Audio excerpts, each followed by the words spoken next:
SIR और election commission को vote बढ़ाने के लिए काम करना चाहिए कि वोट बढ़ें। और मैंने जैसा कहा और फिर कहता हूं कि यूपी में 3 करोड़ से ज़्यादा वोट कटने जा रहे हैं। अगर आप सोचें 3 करोड़ वोट अगर कट जाएंगे और बीजेपी इलेक्शन कमीशन मिलकर के ये साजिश कर रहे हैं कि जहां जहां बीजेपी हारी है वहां पर वोट ज़्यादा काट दें, तो ये तो साजिश है। लोकतंत्र में, डेमोक्रेसी में साजिश है। और ये एसआईआर नहीं है, एसआईआर के बहाने एनआरसी है।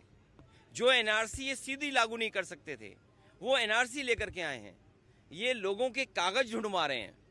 अगर कभी एनआरसी लागू तो कागज क्या देने पड़ेंगे? यही तो कागज देने पड़ेंगे।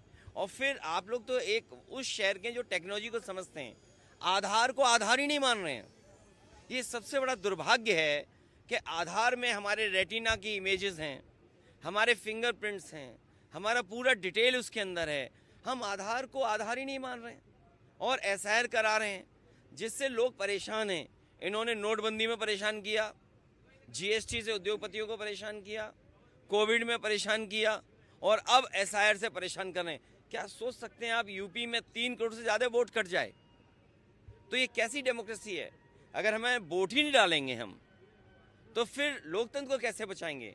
अभी हम बाबा साहब भीमराव अम्बेडकर जी की प्रतिमा देखते हुए आ रहे थे।